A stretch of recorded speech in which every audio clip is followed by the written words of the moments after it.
Gravação iniciada. Bom dia a todos. Hoje é dia 27 de agosto de 2024. Declaro aberta a sessão da segunda Câmara Julgadora do Tribunal de Impostos e Taxas. Hoje, na composição da Câmara, composição titular, vice-presidente Dr. Argos Gregório, Samuel de Oliveira Magro e Daniela Gonçalves. Pela representação fiscal, Antônio Carlos Nóbrega Tortello.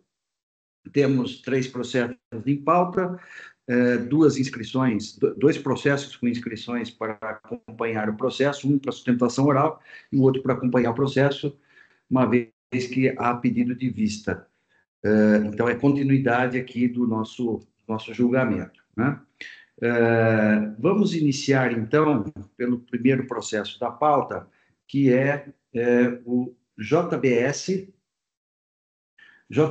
SA e Bracol Holding, o AIN é o 3-145-904. Esse é um processo que houve, o relator proferiu o voto, na sequência, o doutor Samuel e eu pedimos vistas para melhor analisar o processo, de modo que temos aqui este processo para continuar o julgamento. Eu ia pedir ao doutor Argos que resumisse brevemente o seu voto. Em seguida, eu abro a palavra para o doutor Samuel, que foi o primeiro pedido de vista, e em seguida eu profiro meu voto. Então, doutor Argos, por favor, com a palavra. Presidente, bom dia a todos, bom dia aos meus colegas, doutora Daniela, doutor Samuel, também a representação fiscal na pessoa do doutor Antônio Tortello. Bom dia aos advogados que aqui se encontram, ao Oswaldo e a todos que nos dão suporte e àqueles que eventualmente nos assistam. Presidente, como bem colocado, este processo já foi trazido aqui para a nossa eventual discussão. Foi apresentado o meu voto em que o voto foi relativamente longo e foi no sentido do que já foi decidido por este tribunal, em caso absolutamente, se não idêntico, mas muito semelhante, em que eu tomei, inclusive, como razões de decidir este outro acórdão proferido, salvo engano, pela 8ª Câmara, lavrado junto ao AIN 3145940, inclusive a numeração é quase idêntica, o que denota ali que os autos foram lavrados na sequência, aonde o que eu entendi ali o que foi entendido naquele processo, assim como eu entendi neste processo, eu estou dando provimento ao recurso ordinário apresentado, no sentido de que uma das empresas colocadas ali como contribuinte, eu entendi pelo equívoco quanto à escolha, quanto à eleição do sujeito passivo. Independente do mérito da questão, para mim restou insuperável o fato de que a Fazenda elegeu como sujeito passivo não a empresa que eventualmente tivesse praticado os atos ali que lhe são atribuídos. De novo, eu não estou nem entrando no mérito, mas elegeu como sujeito passivo empresa terceira, né, pelas razões ali que entendeu o fisco, mas e como solidária a empresa em tese que praticou os atos ali narrados, eu digo em tese porque isso seria analisar o mérito, e mais ainda fez esta inserção também, na minha visão, de maneira equivocada, invocando os artigos 132 e 133 do Código, deixando absolutamente abertas todas as possibilidades de sujeição, né? Então, com todas as vênias de estilo aqui, aos que entendam em sentido contrário, presidente, eu apresentei meu voto nesse sentido, cancelando, portanto, os itens 1, 2 e 3, né? Conhecendo os recursos ordinários aviados e dando parcial provimento nos termos ali decididos. Então, tratando de solidariedade, de subsidiariedade e da impossibilidade da autuação direta da autuada, foi assim que eu decidi, o que suscitou uma série de questionamentos e debates aqui muito profícuos na Câmara e que levou ali ao pedido de vista tanto do senhor presidente quanto do doutor Samuel. Portanto, o brevíssimo resumo aqui do caso é esse, presidente. Obrigado, doutor Argos. Com esse breve resumo do voto do doutor Argos, eu passo então a palavra ao ilustre voto vista aqui do juiz Samuel de Oliveira Magro. Doutor Samuel, com a palavra. Obrigado, senhor presidente. Inicialmente, bom dia aos demais juízes da Câmara, representação fiscal e principalmente aos advogados que nos acompanham aqui hoje.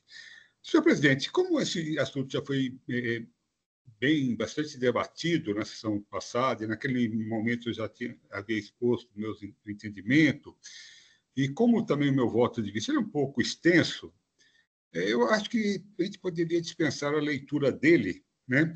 Até porque os seus termos são conhecidos, né? Porque eu basicamente estou aqui reproduzindo o entendimento da doutora Mariana, que já analisou esse processo, né, num voto de vista, no julgamento que foi anulado pela Câmara Superior. Né? Então, basicamente, as questões, esse voto já é conhecido, e basicamente eu me convenci, né, até por todo o histórico que é constatado nos autos, né? A questão aí da simulação das operações, até pela própria incoerência do contribuinte, que no momento ele vai lá e pede os créditos para pagar energia elétrica, é definido pelo fisco exatamente por causa dessa real sucessão que houve, e depois ela nega essa mesma sucessão.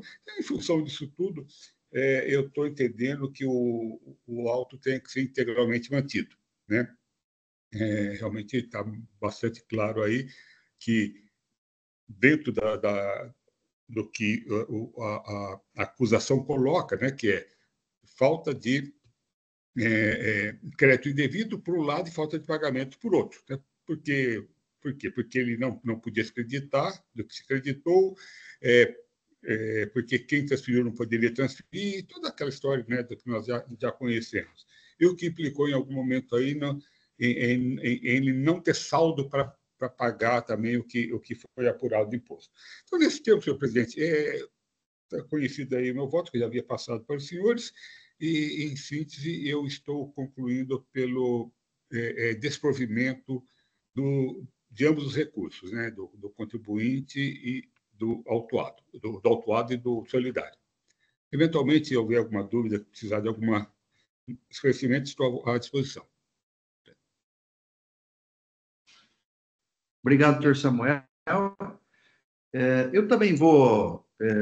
nós fizemos um debate longo, acho que mais de uma hora nós debatemos aqui na Câmara, né? Um debate bem longo e por conta da complexidade aqui do caso, né? Essas operações societárias e todos os detalhes que envolvem aqui, eu pedi vista para melhor analisar.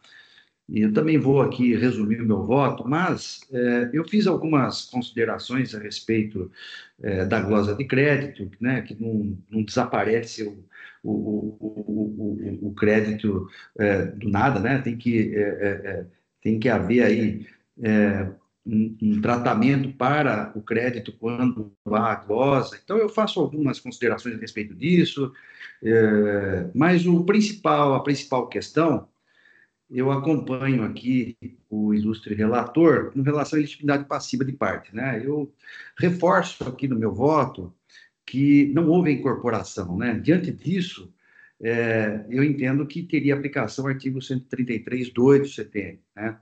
Há uma diferença muito grande entre a figura do contribuinte e a responsabilidade por transferência, né? Que pode ser por sucessão, pode ser por responsabilidade de terceiros, enfim, o CTN, ele trata as várias espécies de responsabilidade tributária, né? Eu desenvolvo aí no meu voto essas questões, né? Da questão da solidariedade, enfim. E nesse sentido, eu estou Então, com fundamento aqui, entendendo que seria o caso 133.2, o CTN, né, que lista essa norma, eu estou acompanhando o ilustre relator integralmente, com algumas observações, né, de modo que eu estou também conhecendo dos recursos ordinários, dando parcial provimento para cancelar os itens 1, 2 e 3 do AIM. Resumidamente, é isso, né? O voto já está disponível, as partes poderão verificar atentamente aí, no momento oportuno, aí, o teor dos votos vistas, né? Então, com essas colocações que eu faço em relação ao meu voto, acompanhando o relator, então, eu coloco o processo em discussão.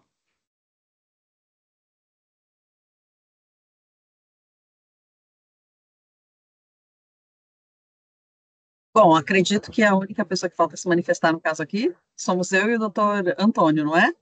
Isso, exatamente. Já que todos os senhores apresentaram voto, eu fiquei de analisar também o caso, e nesse processo em específico, temos aqui uma situação bem delicada, muito difícil com relação à sujeição passiva. No entanto, eu me vejo na condição de concordar com o doutor Samuel, que esta matéria não foi devolvida para a Câmara pela Câmara Superior, né? Então, essa análise fica prejudicada, ela é objeto dos recursos especiais, a decisão aqui vai se ater apenas à parte da parcela da matéria que foi devolvida, e eu acompanho o doutor Samuel no posicionamento dele, de que essa não seria a oportunidade de avançar nessa análise, e essa matéria vai ser dirimida pela Câmara Superior por oportunidade da análise dos recursos especiais. Ok. Doutor Antônio Carlos?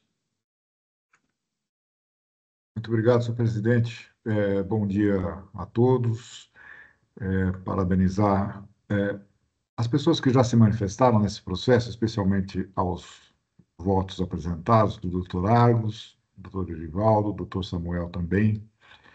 E o que eu gostaria de pontuar, me parece que a doutora Daniela já o fez. Não vi na decisão da Câmara Superior a possibilidade de ingressar na seara da questão da sujeição passiva, né? Me parece claro que essa questão está sob análise naquela Câmara e não caberia às câmaras ordinárias manifestar-se a respeito disso, uma vez que o processo já passou pela Câmara, pela etapa ordinária, né? Então, me parece que isso prejudica o entendimento esposado aqui pelo doutor Argos e doutor Anivaldo, que eu respeito muito. No entanto, me parece que não é o caso de avançar sobre essa questão da sujeição passiva, dada o mandado que deu a Câmara Superior para a Câmara Ordinária manifestar-se novamente, exclusivamente em relação aos itens 1, 2 e 3, não tocando nessa questão que é antecedente, né, uma questão da sujeição passiva. Então, era mais sobre essa questão e reafirmar a posição desta representação fiscal, que já está expressa no processo, que eu julgo bem agasalhada pelo voto apresentado pelo Dr. Samuel. É isso. Muito obrigado. Obrigado, doutor Antônio Carlos. Doutor Argos, confirma o seu voto? Presidente. Fazer alguma consideração? Não, quero cumprimentar os colegas. Como sempre digo, é muito rico o debate quando nós temos aí confrontos de ideias, né? Então, respeito à decisão proferida pelo Dr. Samuel, acompanhada pela doutora Daniela, e também de acordo à representação fiscal, mas com todas as vênias eu vou manter o meu entendimento, porque dele estou convicto, mas só gostaria de perguntar, presidente, se há a possibilidade de eu confirmar o meu voto e acrescentar as suas considerações ao meu voto. Eu só não sei se eu confirmo o meu voto e, na sequência, a presidência me concede uma preferência e eu só complemento dizendo, olha, cumprimento os meus colegas, confirmo o meu voto e acrescento a ele as considerações trazidas pelo relator. Acredito que o procedimento seja esse, presidente. Eu tenho que confirmar este meu voto primeiro e depois, se o senhor tiver de acordo, eu pediria uma preferência de 2 linhas apenas para cumprimentá-los todos e dizer que eu acrescento as suas considerações ao meu voto. Se o senhor tiver de acordo. Sim, claro. Você vai ter que pedir, então, preferência para fazer outro voto, né? E, Então, através da preferência, acrescentando esses aspectos que eu... Na verdade, a presidente, minha preferência me é uma permite, linha, né? Então, eu Pois não, estou Samuel? tentando... viu, doutor Arcos, esse caso Diga, aqui não precisa desse mecanismo todo. vamos lá. Vai lá no alterar o voto, você tem 2 opções, confirmar o voto, a outra opção. Nessa outra opção, você já faz exatamente isso que está querendo, entendeu? Que o seu voto ele vai sempre ficar preservado, o seu voto original. Então, agora, em vez de confirmar o voto, vá na outra opção lá, que é editar voto, não lembro o que é, que ele vai entrar no processo como se fosse uma preferência. Então, porque o seu voto ele tem que ficar preservado. O voto Então, eu tem acho que que eu ficar já preservado. já fui ansioso aqui, já confirmei o meu Já voto. confirmou. Então, agora é a solução. Então, agora é a Desculpa, solução do doutor Rivaldo. Samuel. Acho que o costume aqui de querer confirmar e ser diligente me fez confirmar o voto. Então, tudo bem, então vai dar na mesma. Agora o Orivaldo vai ter que te dar uma péssima preferência, e aí o Eu não sei, presidente. presidente, o senhor que entende, porque eu confirmando o meu voto e o senhor, se eu tiver errado, por favor, me corrijam, mas o senhor acompanhando o meu voto, tecendo novas considerações, imagino que prevaleça o seu voto. Isso, exatamente. Aí Então, não eu não sei precisaria nem. fazer. Aí só uma questão de O senhor pessoal aqui, o senhor sua aqui daí. manda. Se o senhor acha que eu devo. Porque Ah, se vai prevalecer o seu voto, que é o mais completo, vamos assim dizer, ele é o voto condutor e o meu não vai interferir. Né? O meu é o menos, o seu é o menos com o plus, né? Com o isso, adicional. O senhor isso. que sabe, se eu, para mim Eu não acho faz que diferença. se você, por questão de praticidade, a gente pode seguir na votação, havendo empate, né? Porque já está até já manifestado aqui, né? Os votos, né? Eu vou colocar o meu como condutor, encampando os seus fundamentos, né? E E eu aí não preciso vai... encampar os seus. Não precisaria. Ok, então pronto, está resolvido. É porque, aliás, aproveito aqui para cumprimentá-lo pelas considerações técnicas a respeito ali dos créditos, enfim, do destino dos créditos, ou da dinâmica relacionada aos créditos do ICMS, que, como de costume aqui, acabou sendo praticamente uma aula sobre a matéria. Faço publicamente aqui questão de cumprimentá-lo. Obrigado, doutor Arthur. Obrigado. Bom, diante da intervenção de todos, estou encerrando os debates.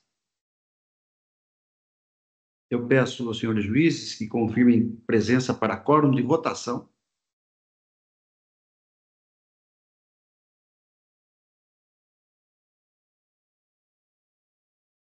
Todos confirmados. Processo em votação.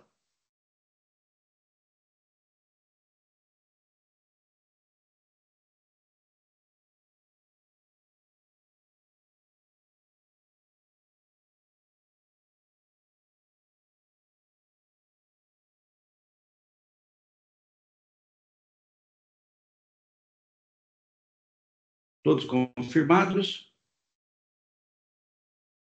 Votação encerrada.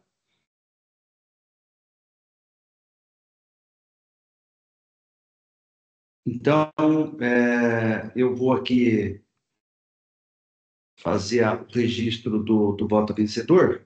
Então, como teve um empate, né? Então, pelo voto de qualidade, prevaleceu o voto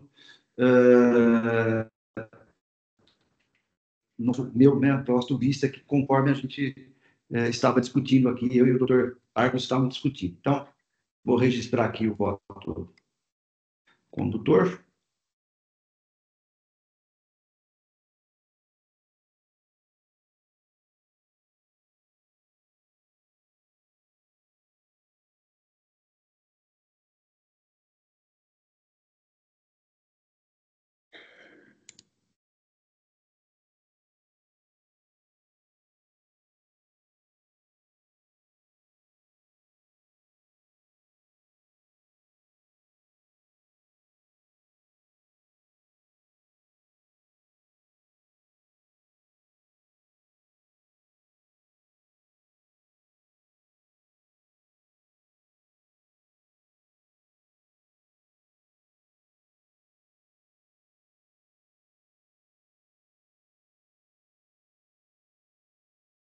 Muito bem, então eu proclamo o resultado do julgamento, prevalecendo o voto vencedor, voto vista meu, que encampou aí os fundamentos do Dr. Arcos, recursos ordinários da JBS e da Bracol, conhecido em parte e provido para cancelar os itens 1, 2 e 3.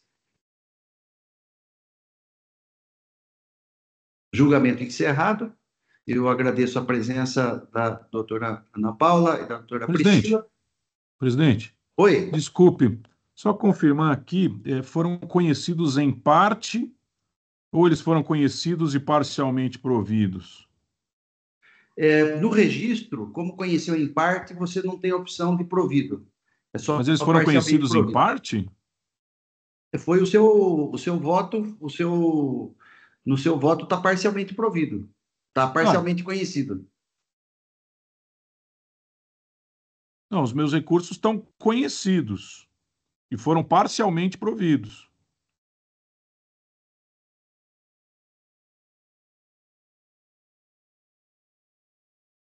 Esse é meu questionamento. Eles são conhecidos e parcialmente providos, e não parcialmente conhecidos e providos. Eu já registrei aqui, viu?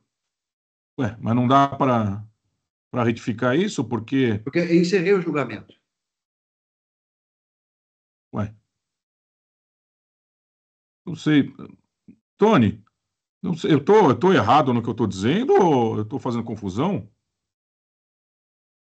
Desculpe, doutor Argos, como é que é O meu recurso, que foi acompanhado a minha decisão que foi acompanhada pelo Dr. Pérez, a minha decisão é: conheço dos recursos ordinários, estou dando conhecimento, para dar-lhes parcial provimento. E o Dr. Pérez, ao que parece, registrou como parcialmente conhecidos. Mas o voto condutor é o do doutor Orivaldo, correto? Certo. Ou é, E o Isso. dele. e o voto do doutor Orivaldo, ele dá parcial conhecimento, não é? Isso. Ah, então tá certo, ok, Não, tá desculpa. certo, Eu tá fui certo, pelo meu. porque o Então tá Argos certo. registrou parcial conhecimento. Isso. Então o Dr. Pérez está dando parcial conhecimento e aí registrou como provido, Parcialmente Porque provido, porque o máximo que você consegue é um num provimento parcial parcial. conhecimento. é, Então tá certo, sou eu que aqui que fiquei confuso, mas como é isso mesmo, se o voto condutor é o dele, prevalece o dele, tá certo. Desculpe, presidente. isso. Desculpe, É, colegas. e se eu tivesse registrado errado, eu já tinha ido, porque eu encerrei o julgamento, né? Então, já está encerrado o julgamento, que já está. E registrado, está tudo. Mas, assim, o resultado final é o cancelamento dos itens, né? Sim, Independentemente de qualquer coisa. Não sim, alteraria nada aí. tá bom. Acho que eu que não levei em Porque, olha, consideração a condução do voto. porque. Não, tá certo, é isso mesmo. É isso? Então, tá bom. Então. Bom, passamos então ao próximo processo da pauta. Muito obrigada a todos pela sessão, tenha uma boa sessão. Só para eu entender que é conhecido em parte, porque só conheceu em relação à matéria devolvida, é isso, né? Isso, exatamente. Isso. Muito obrigada a todos, tenha uma boa sessão. Até mais. Tchau. Obrigado, doutora Priscila.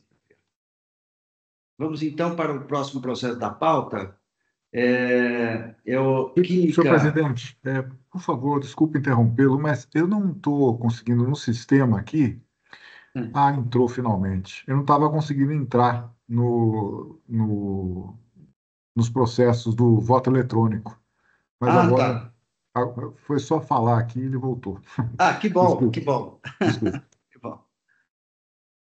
Então, vamos para o próximo processo da pauta, que é Química FIDS S.A., o ANHA 4060349, o relator é o Dr. Argos Gregório, está aqui presente representando o contribuinte, o Dr. Otávio, que irá sustentar oralmente, né? Tem a inscrição para sustentação oral. Então, eu passo, então, a palavra ao ilustre relator para que apresente o voto, apresente o processo. Em seguida, eu abro a palavra ao advogado do contribuinte. Dr. Argos. Presidente, bom dia ao colega, bom dia mais uma vez a todos. Esse processo é um processo composto por duas infrações, sendo a primeira a falta de pagamento de ICMS, no montante de tanto no período de 2012 a 2013, por emissão e escrituração de notas fiscais referentes a operações tributadas como não tributadas. A segunda infração, também falta de pagamento de ICMS, o valor X, também no período 2012 a 2013, por emissão e escrituração de notas fiscais sem o destaque do imposto, referente ao valor da energia elétrica empregada na prestação de serviços de industrialização para terceiros. Este processo, presidente, ele me parece um processo sui generis, no sentido de que foi dada uma primeira decisão, uma decisão em primeira instância. Aliás, vai ser ótimo ouvir a parte, porque eu gostaria, sim, de ouvir alguns esclarecimentos, salvo melhor juízo se a minha compreensão sobre o processo não estiver equivocada. Mas, em brevíssimo resumo, em primeiro grau, o julgador entendeu pelo cancelamento do item 1 e pela requalificação do item 2. Muito bem. Foram interpostos, como de costume, recursos pelas partes, e em segunda instância, já aqui no tribunal, o processo foi apreciado e foi restabelecido o item 1, e ali repaginado o item 2, enfim. O que acontece é que, diante da decisão do juízo de primeiro grau, o recurso ordinário apresentado pela contribuinte se insurge apenas em relação ao item 2, uma vez que o item 1 foi cancelado em primeiro grau. Eu estou explicando isso para vocês entenderem o contexto e a particularidade desse processo. Então, não há discussão pela contribuinte acerca do item 1, porque o seu cancelamento lhe foi favorável, não faria sentido. Mas tão somente pela representação fiscal, no seu recurso de ofício, no seu parecer em recurso de ofício, que diz apenas, olha, os documentos ali diziam que eram materiais para uso e consumo. Se a própria contribuinte diz isso, então, assim, desconsiderar tudo isso seria invalidar todas a regular escrita fiscal da contribuinte. Então, de um lado, e eu estou frisando, de um lado, o contribuinte não contesta o item 1, o entendimento dado em primeiro grau em relação ao item 1, e o fisco apresenta apenas este argumento. Olha, realmente, né, desconsiderar que a própria contribuinte, mais de 1.500 notas fiscais, ela própria coloca material para uso e consumo. Desconsiderar isso é fazer tábula rasa da escritura fiscal da contribuinte. Ponto. O que acontece é, o tribunal restabeleceu o item 1, como eu disse, e ali, deu ali um trato qualquer ao item 2. Muito bem. Foram aviados recursos especiais. E a Câmara Superior acatou o recurso especial, a preliminar do recurso especial aviado pela contribuinte, dizendo o seguinte, olha, a decisão dada pela Câmara, ela não analisou as provas. E a Câmara Superior disse o seguinte, retorne os autos para nós, aqui, para que uma decisão seja dada em complemento apenas em relação ao mérito do item 1. Esta é a decisão.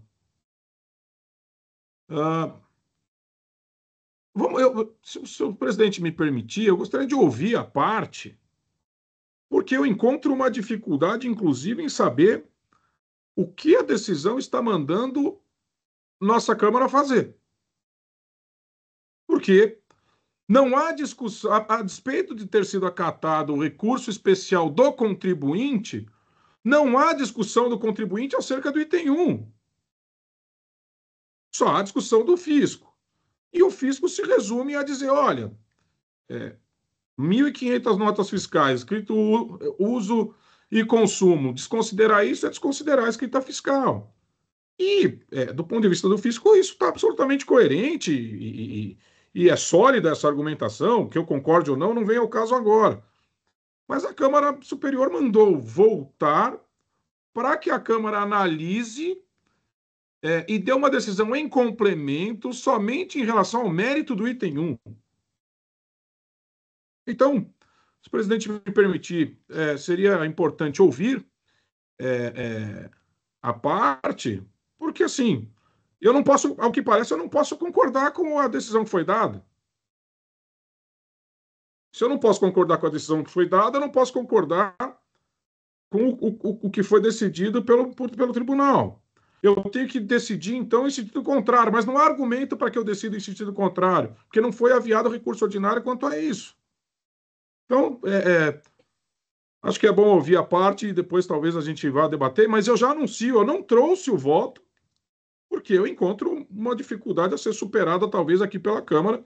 Vocês possam me orientar, olha, então vamos tentar fazer assim o assado. Então, presidente, esse é o resumo e a peculiaridade deste caso em particular. Obrigado, doutor Argos. Doutor Otávio, com a palavra. Obrigado, presidente. Meus cumprimentos à Vossa Senhoria, cumprimentos também aos demais colegas julgadores, à representação fiscal. Eu cumprimento também o voto e o relato e agradeço a franqueza da manifestação do doutor Argos, porque até para o nosso exercício aqui, acredito que facilite para a gente ir direto ao ponto que parece ser mais relevante aí. Eu entendo que o relato do Dr. Argos está absolutamente correto em relação à dinâmica processual, aos andamentos do processo. O que nos parece que é justamente o conteúdo e a finalidade da decisão da Câmara Superior é porque houve, de fato, o provimento do recurso de ofício da Fazenda, ou seja, foi revertida a decisão de primeira instância que analisou, fez o percurso dos elementos probatórios apresentados pela autuada, justamente para afastar a presunção que recaiu sobre o auto de infração, que seriam mercadorias destinadas ao uso e consumo. Então, eu vou mais adiante passar um pouco e comentar um pouco cada um desses elementos, mas a rigor, a instrução probatória já na primeira instância colheu esses elementos de prova. A decisão de primeira instância, ao nosso ver, bem acertadamente entendeu que a prova foi feita, foi demonstrado que de fato foi um mero erro formal no preenchimento das notas fiscais, e esse erro formal teria sido justificado e teria sido comprovado, e, portanto, cancelou o item 1 do auto de infração. Logo em seguida houve a apresentação do recurso de ofício com a apresentação das contrarrazões da autuada, mas que acabou sendo provido pela Câmara Julgadora, não é? E aí sim, em relação a esse provimento, sim surgiu a autuada mediante o recurso especial.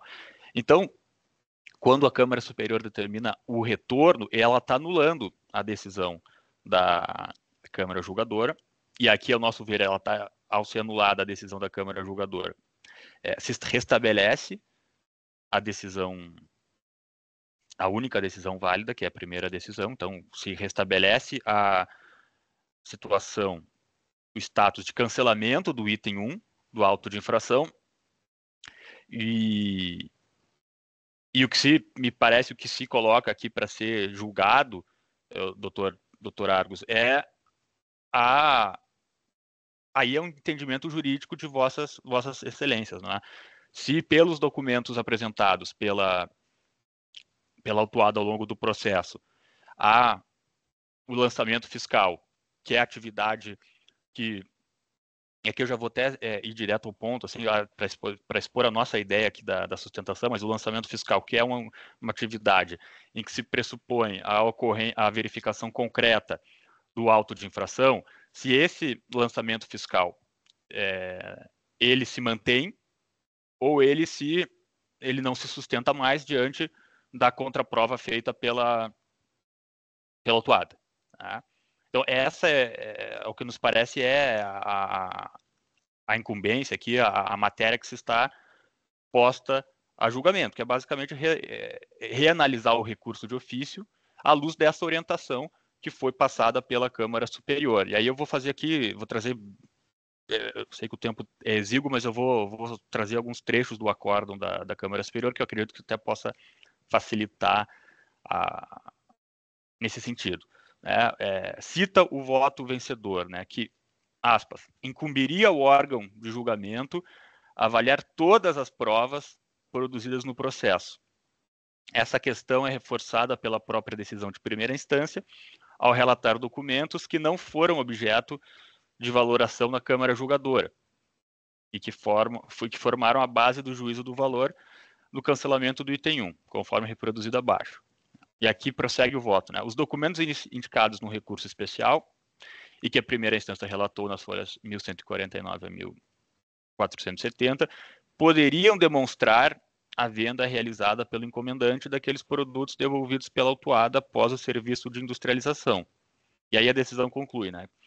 Que apesar da decisão recorrida ter a liberdade de escolha na avaliação do acervo probatório, ela deveria ter feito, ao menos, o mesmo caminho percorrido no ato decisório da primeira instância para evitar que as provas valoradas em primeiro momento fossem posteriormente esquecidas na sua revisão. Tá? Então, essa situação demonstra que o acórdão recorrido analisou parcialmente as provas do processo e que resultou em um juízo de valor deficiente. Né? Então, no nosso juízo, a orientação é muito clara ao devolver os autos para, diante da necessidade de que se refaça a análise de provas e que enfrente todos os elementos que foram trazidos pela autuada para demonstrar que as mercadorias não poderiam nem foram objeto de uso e consumo, mas sim comercializadas, né, fazendo jus à suspensão do imposto, tal como aplicado nas operações que foram autuadas. Né. Então, são, de fato, efetivamente, muitas as provas carreadas nesse sentido. Eu poderia começar citando o próprio contrato social da empresa autuada, que é justamente a industrialização, aliás, da empresa que foi autuada, que foi a quem recebeu as mercadorias, que é justamente o comércio dos produtos que foram industrializados. Poderia citar os instrumentos particulares de contrato de industrialização que demonstram justamente a finalidade de revenda desses produtos.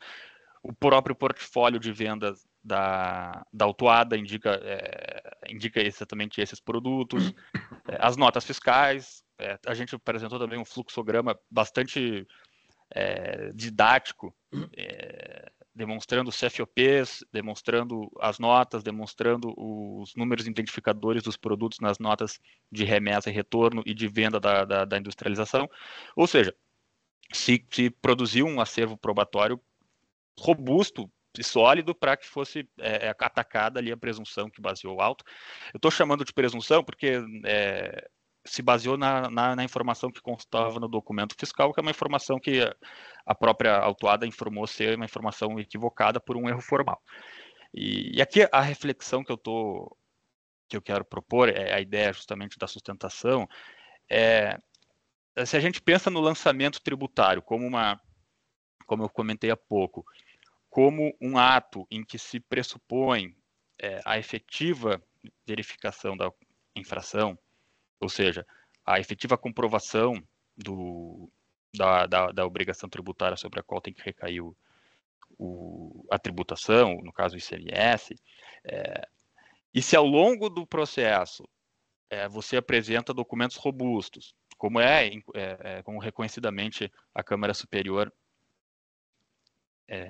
admitiu, não é?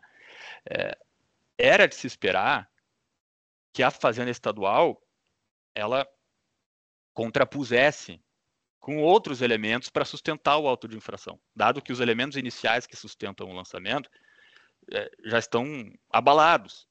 Eles já estão fragilizados diante dessa dinâmica processual que se estabeleceu e que se atacou fortemente. O processo tributário ele tem essa característica de também ser um processo de confrontação de provas e contraprovas. Se, num primeiro momento, a premissa que baseou o auto de infração, ela poderia ser, em hipótese, ela poderia ser válida diante da validade da escrita fiscal, isso não se discute, mas ela não é absoluta. E aí houve realmente um esforço absolutamente significativo, que acho que foi reconhecido bem pela Câmara Superior, de que não faz sentido, houve de fato um erro formal no preenchimento das notas, isso se deu por conta de uma dificuldade de ajustar o sistema operacional, o sistema de emissão de notas, enfim, isso também não chega a ser o foco da discussão. Mas foi apresentado uma série de elementos que, no mínimo, colocam em dúvida essa premissa. E será que o auto de infração, assim, pode conviver com essa dúvida? O nosso entendimento é que não. A gente entende que houve a prova da comercialização das mercadorias, tanto que foram juntadas notas fiscais que não foram, na decisão anulada, não foram analisadas, mas, acima de tudo, o confronto de provas entre as partes foi vencido e quem prevaleceu nesse confronto foi a autuada, que colocou em xeque duramente, francamente, as premissas que orientaram o auto de infração, e a Fazenda Estadual ela não contrapôs, né, essas provas. Então,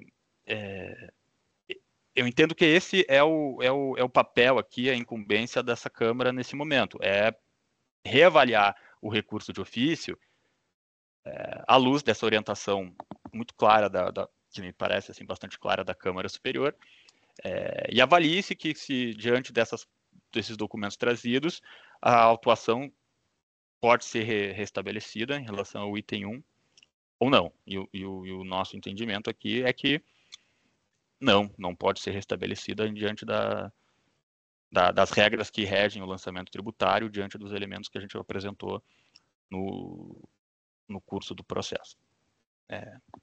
É isso. Obrigado.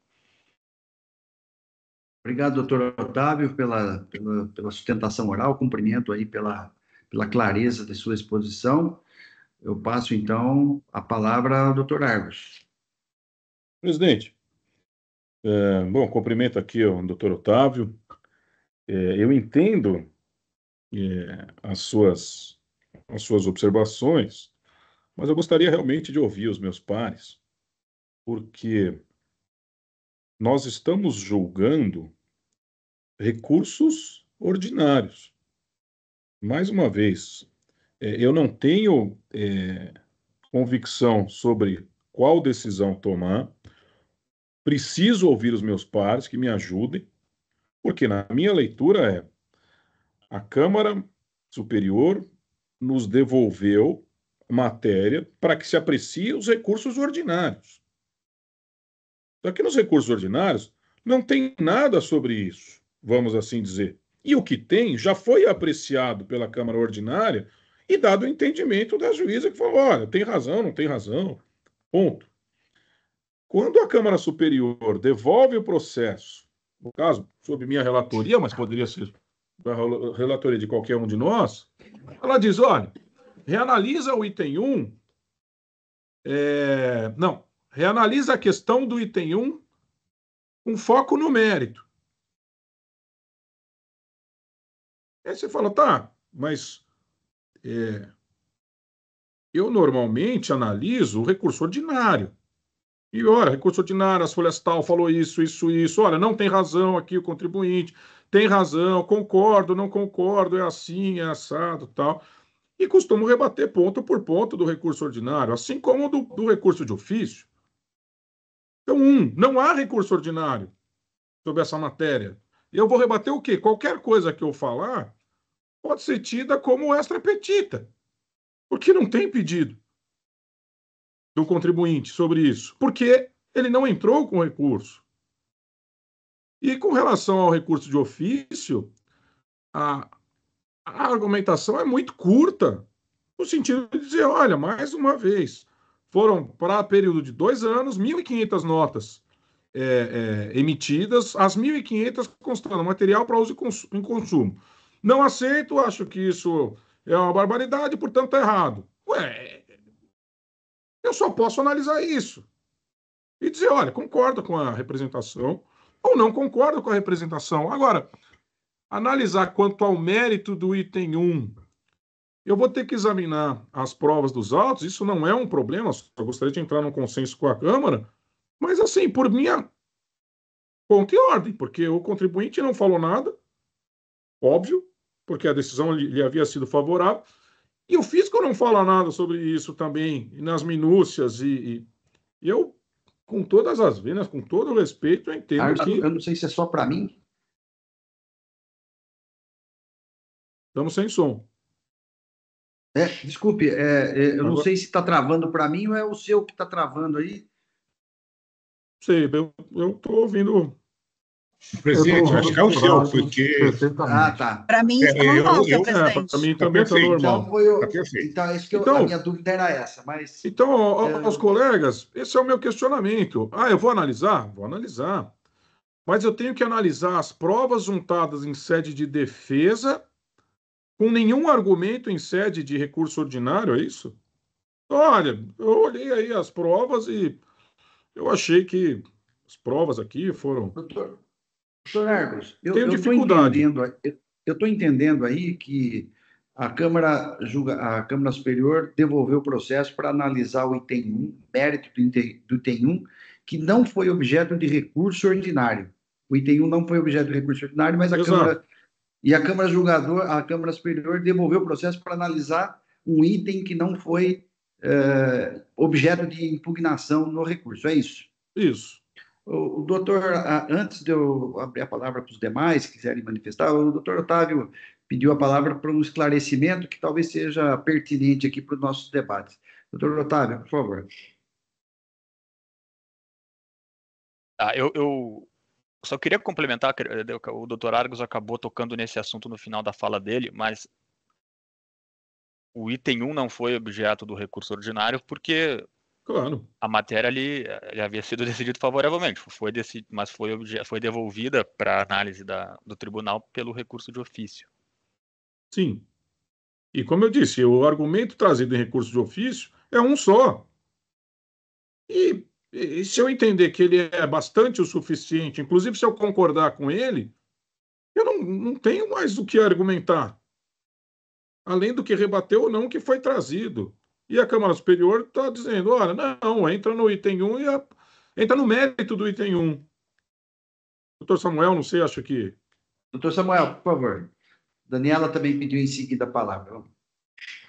Senhor presidente, eu não consegui, eu estava aqui lendo a decisão da Câmara Superior, mas, na verdade, o que foi distribuído ao doutor Argos é o recurso misto. Então, na verdade, os dois recursos foram distribuídos a ele, né? Sobre o que ele poderia falar. Ele vai falar sobre, ele vai dar um julgamento sobre o recurso de ofício, né? Sobre o ordinário, não? Ordinário, não. Eu não me posiciono sobre o ordinário. Não, o ordinário você copia, lá no registro, copia a decisão, porque o que está prevalecendo do ordinário é a decisão que já foi proferida, né? Então, e contra o ordinário, há certamente tem lá o recurso especial, que deve estar sobre... De que maneira escrito? Sobre o ordinário, a gente não pode falar nada, porque ele é dos itens 2 e 3. Então, a gente só vai julgar o recurso de ofício. Quando registrar o voto, a gente vai registrar lá no ordinário o mesmo que já foi registrado na decisão anterior. Vai ter que repetir. Ok. Por quê? Porque realmente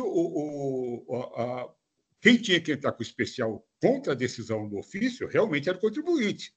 Por quê? Porque ele foi desfavorável. Né? Então, quando a gente reanalisar o ordinário, o ofício, o que a gente vai ter que fazer é analisar ou seja, para manter o ordinário, vamos lá, para prover o recurso ordinário, teremos que analisar os argumentos do contribuinte lançados na impugnação inicial, certo? Para manter o AIN, porque até o momento o item 1 ele foi cancelado. Certo. Então, para restabelecer o AIM, o item 1 do AIM, né, o que a gente vai ter que fazer? Analisar os argumentos do contribuinte lançados lá na defesa inicial, né, porque ele não se manifestou em ordinário. nas contras-razões do ofício. Ele não se... Né, assim, ou seja, ele não apresentou novas provas, isso quer dizer no recurso de ofício. As provas todas já foram apresentadas na impugnação inicial. Então, certo, são essas provas e esses argumentos que a gente vai ter que enfrentar se quisermos restabelecer, né, o item 1. Se for para manter... se for para derrubar, né, ou seja, para manter o cancelamento do item 1, então teremos que analisar os argumentos da Fazenda.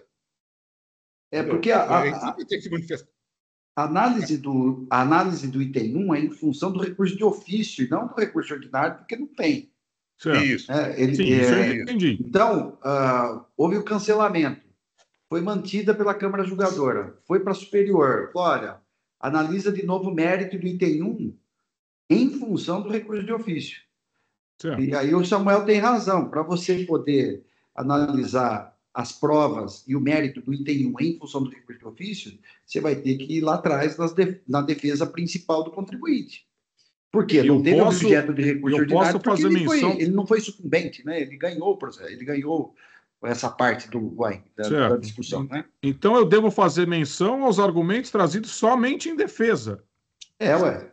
Ou em recurso ordinário, em contra-razões ao recurso de ofício. Não tem. Não, em defesa... Não, se não tiver, tudo bem, mas você vai ter que ir lá atrás, tem que puxar lá atrás. Não, vai ter que... Os argumentos de defesa, da defesa inicial, para cancelar o item 1. Para restabelecer o item 1, não. Entendeu? Porque a gente sempre, para restabelecer o item 1, vai ter que atacar os argumentos apresentados pela representação em seu parecer e recurso de ofício. Necessariamente, ele vai ter que buscar os argumentos do contribuinte lá atrás para justificar também, para ter argumentação, né? De qualquer maneira, tanto faz, seja qual for a decisão, se vai restabelecer ou não, ele vai ter que ponderar e levar em conta os argumentos de defesa, as provas, como a representação está pedindo aí no seu recurso, né, de ofício, né? E o recurso precisava também. Porque o recurso ele devolve toda a matéria para a gente, né? Ou seja, todo Exatamente. o é devolvido para a gente. Então, não importa onde a gente vai buscar os argumentos, né? Temos competência para isso. Ok. Daniela pediu a palavra? Isso, pronto. Quando eu havia pedido a palavra, era justamente, minha intervenção seria justamente seguindo essa linha de raciocínio do Dr. Samuel. Não se pode perder de vista que o contribuinte não apresentou recurso ordinário porque a defesa lhe havia sido favorável. Claro. E ele, não apresentou contrarrazões ao recurso de ofício, mas é fato que ele havia apresentado defesa e que o recurso de ofício, o parecer da representação fiscal, não é recurso. O recurso de ofício é interposto pelo julgador quando do julgamento. E o recurso de ofício devolve integralmente a matéria impugnada. Qual é o objeto do recurso de ofício? É a própria defesa do contribuinte, que vai ser objeto de nova análise pela Câmara. Então, aqui, temos que, claro, analisar os pontos trazidos pela representação fiscal no seu parecer, que é um parecer, não é um recurso, e analisar o mérito da defesa. Entendo que a matéria foi devolvida justamente porque essa análise não aconteceu de forma adequada naquele julgamento. Então, aqui, devemos analisar aquela peça de defesa novamente. É esse o objeto da decisão nesse momento. Foi integralmente devolvido para a Câmara a matéria. Neste caso, diferente do processo anterior, né? Diferente do entendimento que eu tenho naquele processo anterior. Voltou para analisar o mérito, porque faltou analisar justamente os argumentos apresentados naquela oportunidade. Então, não há um recurso ordinário, mas há uma matéria a ser analisada. E é bem claro. O recurso de ofício devolve integralmente a matéria impugnada. Então, tudo que ele alegou lá no item 1 tem que ser objeto... É o item 1, né? É o item 1. Tem que ser analisado novamente aqui. Tudo que ele alegou na defesa. Voltou para essa que ele alegou fase, na né? defesa. Voltou para essa fase de ordinário. Exatamente. Tudo que ele alega na defesa, quando há apresentação do recurso de ofício, tudo volta. É que a representação fiscal rebate os argumentos, né? E aí vai ser analisada aquela defesa em face do parecer da representação fiscal, tendo em vista a decisão e tudo mais, mas devolveu a matéria inteira. O fato do contribuinte não ter apresentado contra-razões ao recurso de ofício não prejudica em nada a análise nesse ponto. De novo, desculpa insistir, a análise da defesa. Sim, a matéria que é devolvida para a Câmara não é o parecer da representação fiscal. A representação fiscal não apresenta recurso, ela apresenta um parecer. Inclusive, podemos decidir contra o parecer da representação fiscal. Né? É de praxe que, quando a representação fiscal concorda com o cancelamento, o mais comum é que a Câmara acolha, mas ele não é vinculativo. Ele é um parecer. É porque a Câmara acolheu a argumentação da representação fiscal e restabeleceu o item. E agora eu vou ter que reanalisar uma coisa que já estava lá atrás. Sim, é o que está na lei. E favoreceu o contribuinte? Né? Não, você tem que analisar e decidir se concorda ou não. Mas é a devolução. O recurso de ofício ele não é tomado apenas com base no parecer da representação fiscal. Tem que ter em vista... voltou porque, com certeza, teve algum ponto da defesa que esta decisão de recurso de ofício não analisou. O recurso de ofício é imprescindível. No julgamento de recurso de ofício, é imprescindível a análise dos pontos da defesa.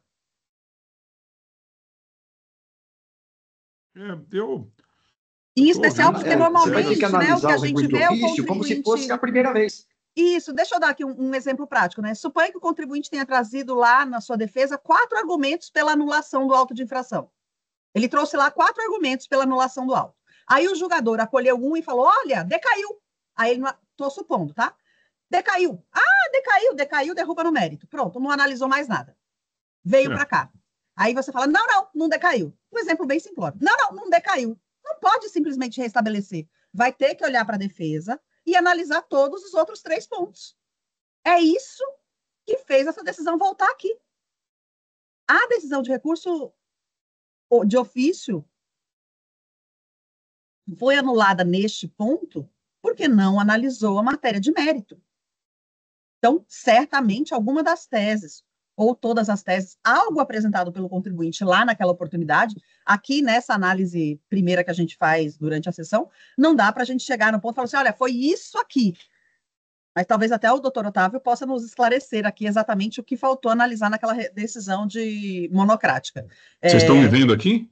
Não, está desligado. Mas, com certeza, há alguma questão de mérito naquela defesa que não foi analisada no recurso de ofício que tem que ser analisado aqui. Se eu concordar com a representação fiscal pelo restabelecimento do item... Tem que analisar o mérito das outras alegações. Ele não pode ter a supressão. Sim. Sim. O recurso de ofício devolve para julgamento a integralidade das matérias impugnadas. Portanto, todas as alegações da defesa do contribuinte merecem nova análise. Isso aqui é recurso de ofício. É recurso de ofício. Como você não ir lá para trás? Tem que olhar. Não, normalmente, quando tem recurso de ofício, eu tenho que ir para o recurso ordinário.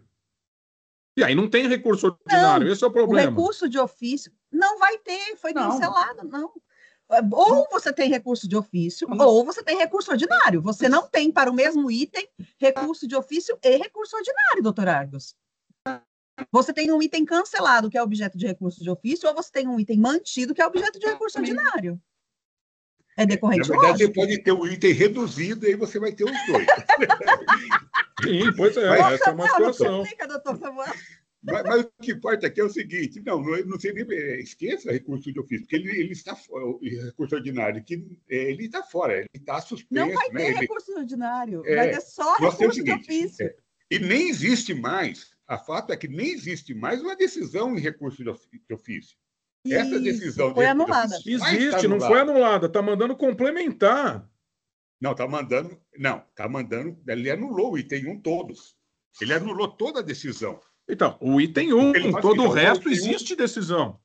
Não, quando ele fala que está parcialmente está parcialmente em relação ao item 1, porque em relação ao item 2 e 3 se mantém a decisão e vai estar suspenso.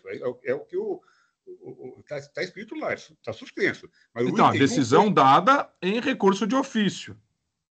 Não, olha. No entanto, entendo que a nulidade somente acomete parte da decisão recorrida relacionada unicamente ao mérito do item 1, sendo mantidos os demais assuntos não afetados por tal vício processual. Por consequência, suspendo a análise dos demais pedidos recursais por restarem prejudicados, devendo os mesmos serem objetos de recurso cabível após a decisão complementar da Câmara Julgadora. Então, o que ele está falando aqui? Olha, o item 1, o que foi decidido com relação ao item 1, não vale mais, esqueça. Quando houver uma nova decisão, pode ser que haja a necessidade de novos recursos, né? Mas, nesse momento, o item 1, a decisão, ou seja, não, o que existe hoje de real com relação ao item 1 é a decisão de primeira instância, que cancelou o item 1. Entendeu? Tá bom. Então, na verdade, o que ele tem que fazer é simplesmente nos termos de qualquer questão, que foi, embora lá foi distribuído para sua relatoria os 2 recursos, na verdade, só foi distribuído o recurso de ofício. Então, analise esse recurso de ofício como se ele tivesse sido acabado, se tivesse sido ontem publicada a decisão de primeira instância. É só isso, esqueça todo o resto, né? E aí segue como se fosse análise de um recurso de ofício. No sistema, que a gente vai ter que fazer isso, a gente vai ter que... Ó, gente, o Orivaldo caiu, vamos admiti-lo de volta ou não? Eu não sei. Não, agora é anarquia sem presidente, vamos lá. Eita, tá bom, gente, eu honestamente... Vamos dizer o seguinte, foi distribuído o recurso de ofício, e ponto final, e vamos seguir em frente com relação a isso. O que me parece inusitado eu vou ter que analisar o recurso de ofício como se fosse distribuído ele ontem. Não tem problema nenhum, isso aí está perfeito, eu vou analisar. Acontece que a decisão fala, então, só que você vai ter que analisar as coisas do ordinário. Como não tem ordinário, você vai ter que analisar as coisas da defesa, e não se restringir ao recurso de ofício. Se eu concordar com o recurso de ofício, eu não posso só analisar o recurso de ofício. Eu sou obrigado a analisar a defesa. Mas isso sempre foi assim, doutor Argos. O senhor vai me Não desculpar, foi. mas se não foi feito dessa forma... Não foi. Sempre foi feito assim, está na lei lá. O recurso de ofício devolve integralmente a matéria impugnada para novo julgamento. Isso aqui é de ofício, ela é uma revisão determinada em lei da decisão monocrática. Ela não... Por que então existe o extra petita? Se a gente fala aqui que não foi pedido no recurso ordinário, então caberia esse argumento de dizer, não, eu estou analisando tudo ao longo do processo, então não existe extra petita. O ordinário está previsto em lei e ele se vincula ao recurso. Aliás, os dois se vinculam ao recurso, não é, doutor? Pois é. Porque acontece que o recurso de ofício está previsto em lei. Ainda que a representação fiscal perca o prazo e não apresente o parecer, o processo segue para julgamento. O recurso ordinário é apresentado pelo interessado e o processo só sobe para recurso ordinário se ele apresentar. O recurso de ofício é apresentado pelo julgador no momento do julgamento, quando atinge o limite de alçada. Ótimo. Então, ele decorre de lei, e por isso a lei determina que devolve integralmente a matéria impugnada. E se não há o parecer nessa situação, o julgador recorre de ofício, como de costume, e por alguma razão a representação perde o prazo para o parecer. Suponha. Uhum. Eu vou argumentar o quê? Vai fazer o que a lei manda. Devolveu integralmente a matéria impugnada para julgamento. Qual é a matéria? A defesa. Vai ter que analisar a defesa, é isso que tem que ser feito. E é isso que a superior mandou fazer nessa oportunidade, mandou julgar a defesa de novo. É isso que a superior mandou fazer. Na verdade, o recurso de ofício, assim como é no CPC, no judicial, você analisa livremente, você não está atrelado aos argumentos da representação fiscal. Você pode rever tudo no recurso de ofício, não no recurso ordinário. Mas você é obrigado a rever tudo? O recurso de ofício, ele coloca essa... para isso, porque se a representação fiscal perder o prazo, você tem que rever a decisão do julgador de primeira instância de qualquer maneira. né? Se está certo ou não, você pode modificar mesmo sem o parecer da representação. Agora, no caso aqui nosso, teve o parecer, né? Eles anularam a decisão, é como se fosse o recurso ordinário a ser analisado pela primeira vez. Ordinário não, Você né? analisa. Hã? O ofício. De ofício. Esse é o ponto. Desculpa, Não tem é o de ordinário. ofício, desculpa, eu falei errado. Você vai analisar o recurso de ofício como se fosse a primeira vez que vai ser Tá bom. analisado. Nós vamos analisar do zero, né? Na verdade é isso. Tá Como bom, foi anulado, eu já vou anunciar aqui que eu vou pedir para que esse processo seja pautado para a semana que vem, e já vou apreciar, portanto, na linha do que os meus colegas falaram, como eu disse, é sempre um aprendizado aqui. Eu confesso que eu não tenho essa convicção que vocês têm, mas de toda sorte eu vou fazer aquilo que está sendo dito aqui pela Câmara. Eventualmente, após a sessão, a gente até pode discutir um pouquinho mais sobre isso, mas de toda sorte, ok, sem problema nenhum, presidente. Já anuncio, se me permite, que eu vou trazer o processo para a semana que vem. E vou analisar a defesa. sim, não tem como não analisar a defesa, né? Porque o contribuinte foi cancelado o item, né? Então tem que voltar para a defesa, tem que analisar provas da primeira instância, tem que rever tudo, né? O doutor Otávio ainda está com a pedido de. Tem algo mais, doutor Otávio? É só o esclarecimento de fato, presidente. Houve contrarrazões ao recurso de ofício, porque foi ventilado que não tinha havido, foi da 1546 em diante. Só esse Ok. esclarecimento fático. Então, tem o recurso de ofício, tem contrarrazões e tem as provas produzidas na fase de defesa e argumentos que vão ter que ser considerados também, né? Tá bom. Então, é isso, presidente. Eu vou doutor pedir a gentileza de devolver o processo para a pauta e já colocar na semana que vem. Então, aqui, ó. Eu vou anotar aqui. Como é que a gente. Pois é, como é que a gente procede aqui? Eu vou então devolver para a pauta. Uhum. Já está devolvido para a pauta, então estou retirando o processo e já vou indicar, então, doutor Argos, para a semana que vem. Isso, por favor. Eu vou só anotar aqui, é o 4060, né, 349, e a Química. Isso mesmo. Muito bem. Então, doutor Otávio, o processo saiu de pauta a pedido do relator e vai ser incluído na pauta da semana que vem. Tá, perfeito.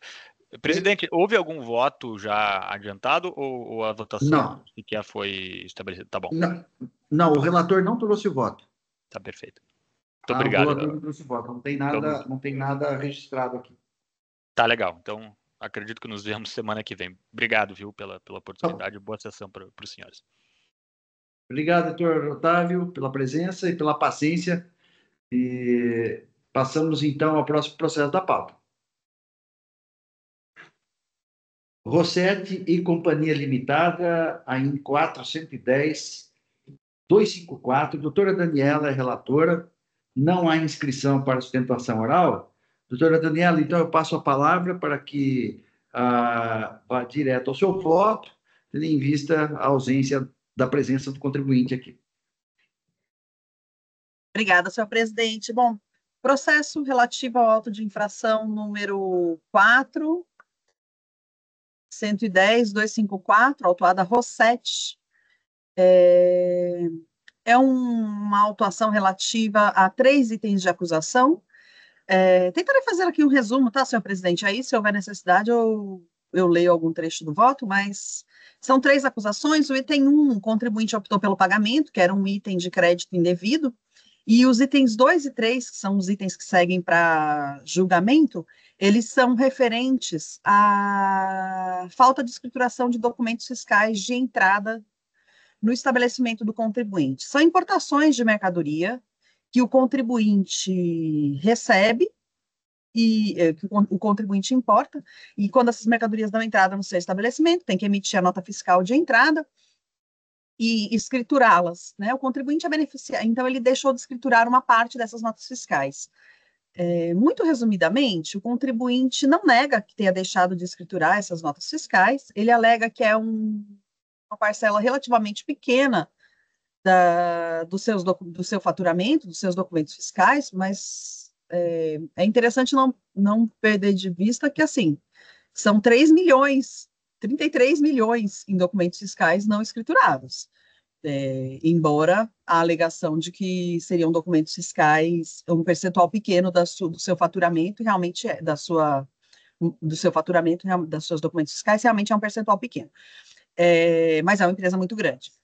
E o contribuinte alega em sua defesa, ele não nega que tenha deixado de escriturá-los, porém ele alega em sua defesa que ele é beneficiário de um regime especial que permite a ele o pagamento centralizado mensal do seu ICMS importação. O contribuinte realmente tem esse regime especial, porém o regime especial permite a ele tão somente o pagamento unificado e não a não escrituração dos documentos fiscais. Aí ele traz uma explicação sobre como ele escritura os seus documentos fiscais, no sentido de que ele emite uma nota fiscal grande para englobar todas as importações e que essa nota fiscal única que ele escritura englobaria todos os valores. É fato que a escrituração fiscal, conquanto ele tenha o permissivo para não pagar por guia de recolhimentos especiais cada importação, né? Aqui, pela operação dele, ele é um contribuinte que realiza muitas importações, num volume muito grande, ele não recolhe cada importação via GAR, ele recolhe ao final do mês uma na sua escrituração fiscal ainda, não é por GAR, ele recolhe na escrita, na GRE. Mas ele precisa escriturar todos os documentos fiscais e esses dois itens referem-se a essa situação. Então, conquanto não tenha falta de pagamento do imposto do ICMS importação na entrada das mercadorias do seu estabelecimento, o contribuinte não escriturou, o fiscal autuou, e eu estou mantendo a acusação por esse motivo. O benefício fiscal que ele possui não é para deixar de escriturar. Inclusive, é de suma importância que ele escriture, porque a escrituração é o que torna rastreável todo o procedimento feito pelo contribuinte. E aí, tendo em vista a rastreabilidade, a importância destas escriturações serem feitas de forma correta, em especial por um contribuinte que possui um regime especial que já lhe favorece com a postergação do pagamento do imposto. Veja, uma importação feita no dia 1, para todo mundo é paga no dia 1, para ele é paga no dia 31. Quer dizer, não no dia 31, é paga junto com a data que ele tiver de pagar o imposto dele do mês. É de suma importância que ele faça essa escrituração de forma correta e adequada, e tendo em vista isso, eu também não concedi para ele o benefício do 527A, que seria a redução que ele pediu aqui, uma vez que não há exigência do imposto. Eu apenas concedo para ele a redução dos juros que ele, lá nos termos da súmula 10 e 13, que ele pede, aí essa redução estou concedendo. Então, é um parcial provimento por isso. No mérito, muito resumidamente, é essa matéria e é essa a questão. Se tiver algum ponto específico que os senhores queiram esclarecer, fico à disposição.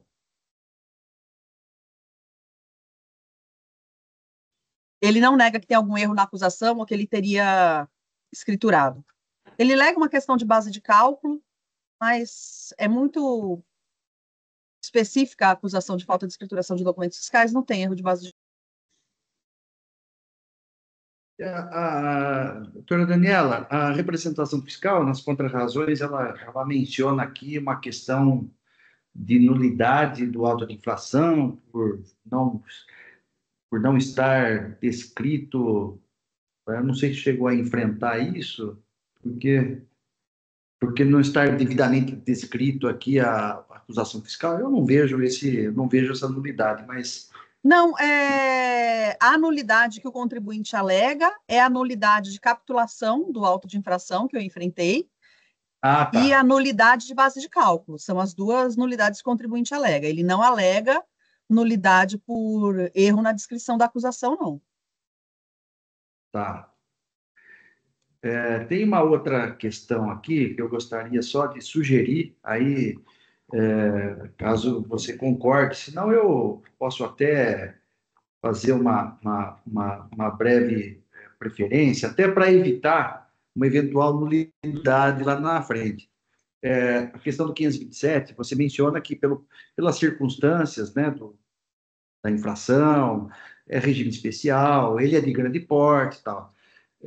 mas não é mencionada a questão dos antecedentes, porque tem alguns antecedentes aqui que a representação ela menciona as folhas 675. Eu posso citar, mas é que eu entendo os antecedentes de forma diferente do que a representação fiscal entende. Eu entendo que esses antecedentes que a representação fiscal trouxe, para mim, não implicam em desabonadores, e eu posso escrever aí um parágrafozinho falando disso rapidamente, até tenho, na verdade, escrito, porque eu entendo, doutor José Orivaldo, só para deixar clara aqui a minha posição, não sei se para o doutor esse antecedente que a representação fiscal trouxe seria um antecedente desabonador, mas, assim, eu entendo que antecedente desabonador é uma coisa muito específica, né? Não é simplesmente o fato de um contribuinte ter 4 autos de infração que torna ele um contribuinte com antecedente desabonador. Por favor, a legislação é complexa, é difícil. Antecedente desabonador é uma coisa muito grande, no meu entendimento, assim, né? De que, tipo assim, é um devedor quanto mais, é um fraudador quanto mais, esse tipo de coisa. 4 autos de infração, para mim, são irrelevantes. Por isso que eu não citei. Eu compartilho do mesmo entendimento seu. Igual, eu tenho o mesmo entendimento.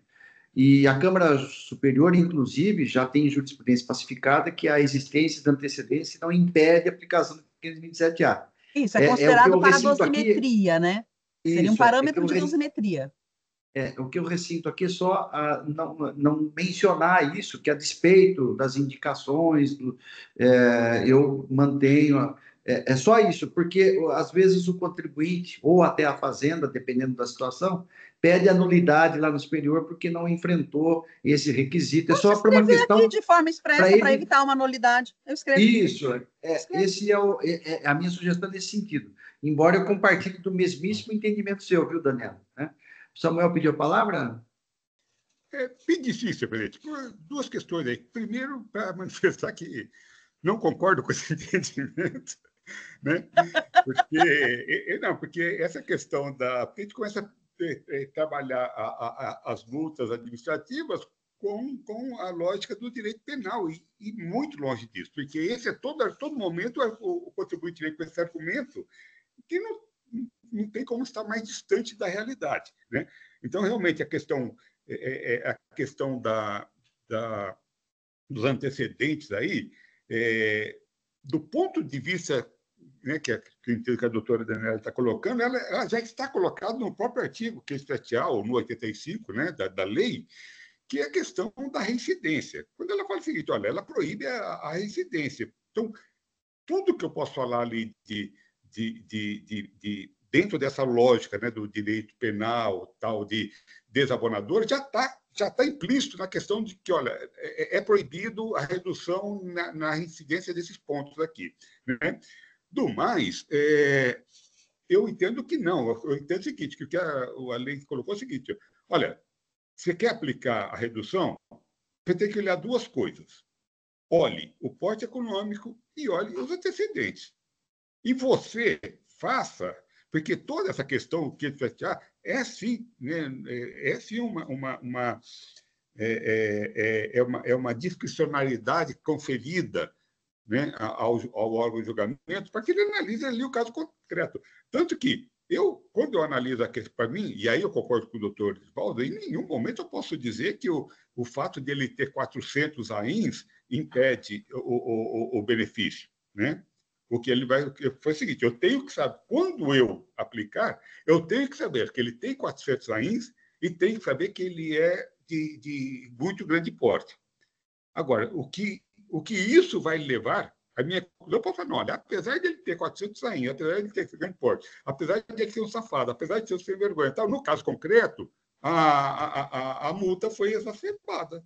E aí eu relevo ou reduzo a multa.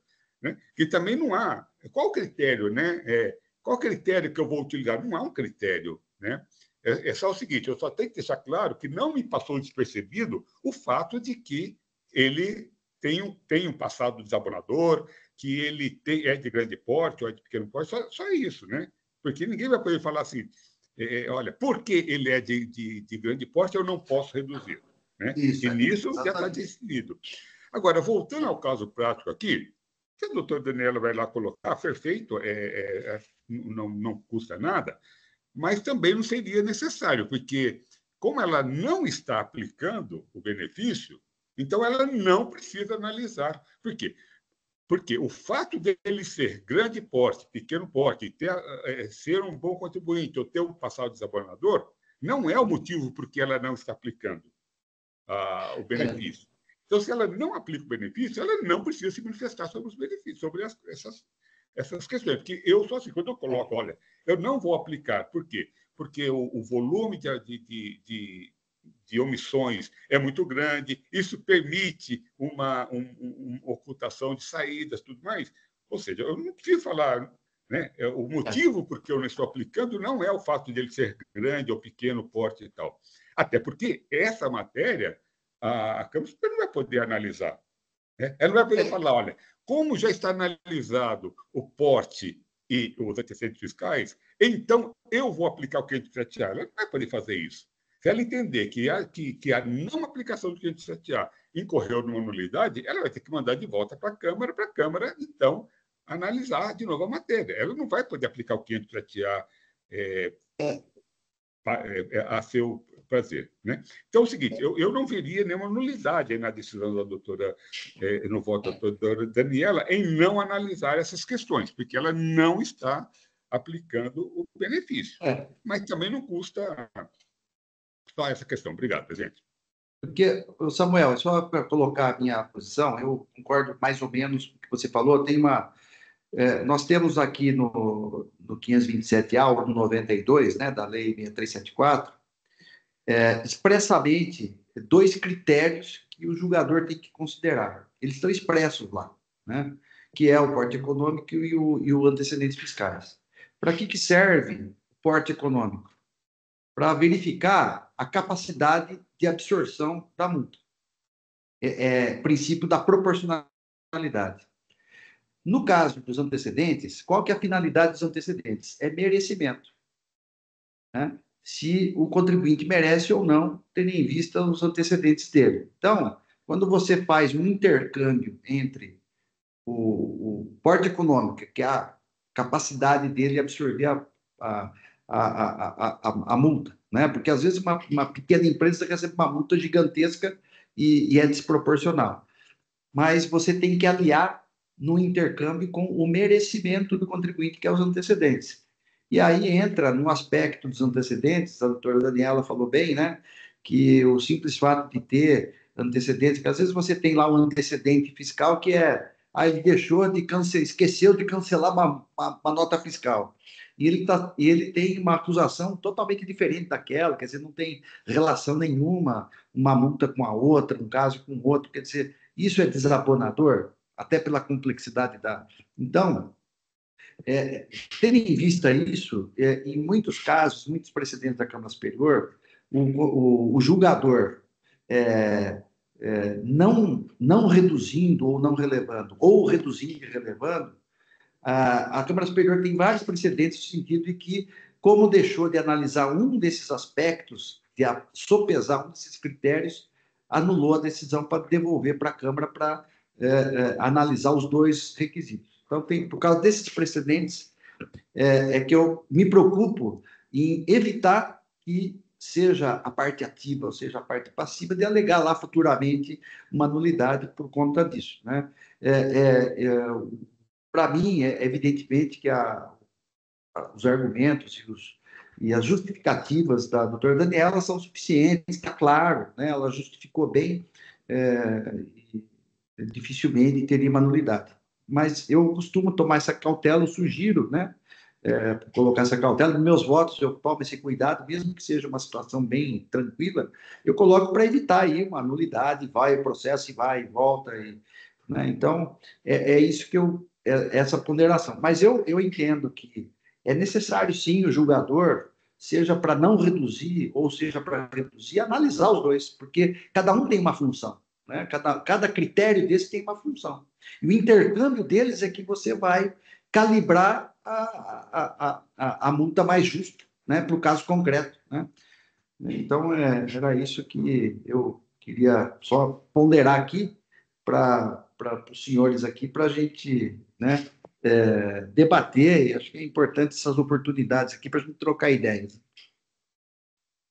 Olha, senhores, então, diante aqui da nossa conversa, eu entendo o ponto do doutor Samuel, e eu também entendo, doutor Samuel, que meu entendimento, a princípio, é também de que só preciso me manifestar sobre porte econômico e antecedentes quando entendo que vou aplicar a redução, porque é critério de dosimetria.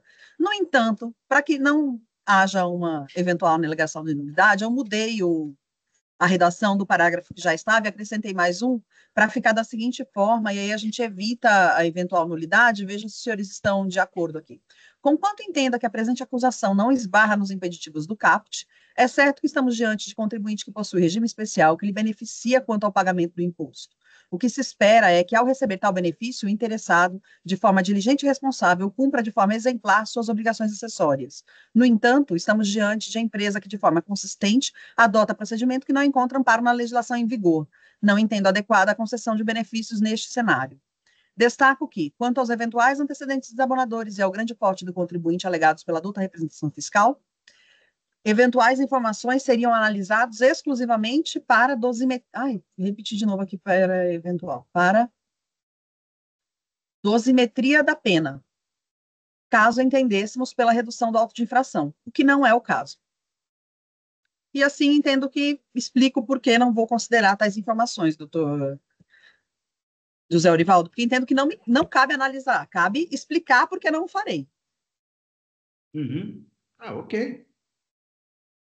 Pode ser assim? Pode ser. Eu acho que tá dentro do que nós conversamos, né? Acho que fica até estranho falar assim, é grande, mas eu não vou reduzir. Não, eu não vou analisar isso porque não é o caso nessa Sim, oportunidade. sim. Uhum. Mas as anulações que eu vi a representação conseguir com relação a esse assunto, viu, doutor José Orivaldo? Eu não vi anulação quando não se concede o 527A. As anulações que eu vi foi porque foi concedido, por exemplo, um cancelamento ou uma redução muito grande, sem que fossem analisados esses aspectos. Não me lembro de ter visto cancelamento sem que tenha sido feita a redução, tipo, a superior mandando analisar esses pontos e não tinha sido feita a redução nenhuma. Acho que quando não aplica, tem aquele entendimento de que é uma faculdade. Enfim. Eu já vi precedentes, até posso colocar no grupo não, aqui, não já tem precisa. precedentes contra também. Tudo bem. Pode abrir para eu poder editar? Porque ele não está aberto ali para editar. Já habilitei. Já habilitei. Obrigada. Vi aqui. Pronto, aí eu vou alterar aqui. E ficamos. E aí tem a redução das súmulas, ele pede base de cálculo e juros, é adequado aqui pelo prazo, pela data da acusação. Então,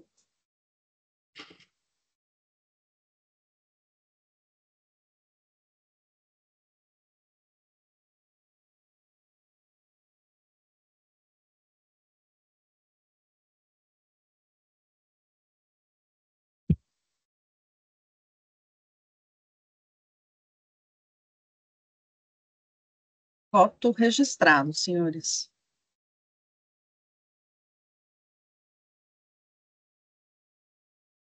Nossa, deu um erro aqui. Tá ok para vocês? Não, aqui para mim está solicitação de edição concedida, aguardando a conclusão da sua. Fechou a minha tela aqui, deixa eu abrir de novo. Deu um erro aqui. Acho que deve ter deu erro quando eu coloquei para enviar.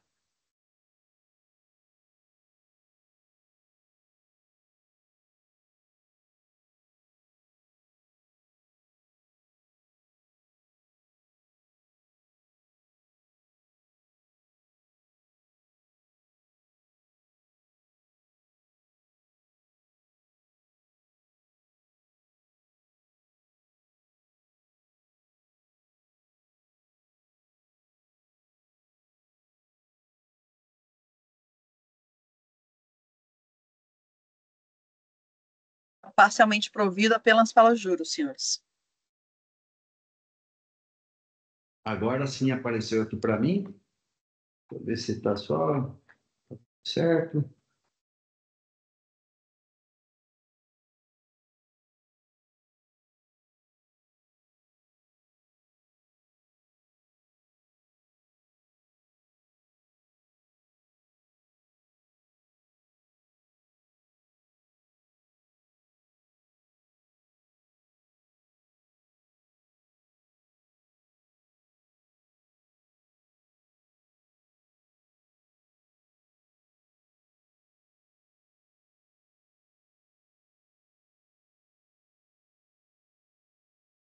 Opa, caiu aqui, meu. Opa. Ah, pensei que tivesse caído aqui o meu. Ok, então, bom, eu acho que já debatemos bastante, né?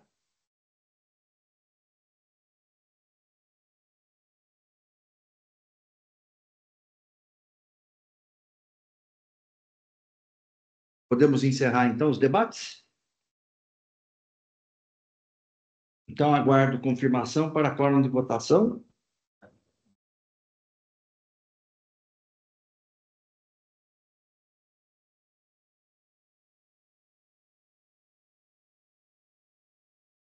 Todos confirmados?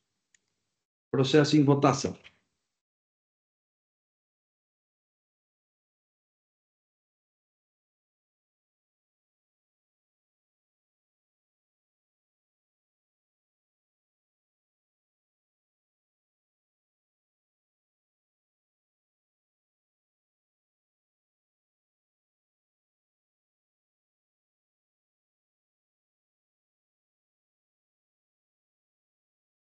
Votação encerrada. Proclamo o resultado do julgamento. Recurso ordinário conhecido integralmente e parcialmente provido apenas com relação aos juros, nos termos do voto do relator.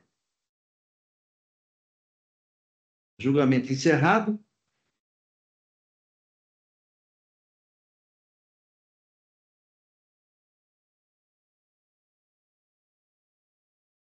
Bom, com o encerramento desse processo, desse julgamento, nós completamos a pauta de hoje. Declaro encerrada a sessão da segunda Câmara Julgadora.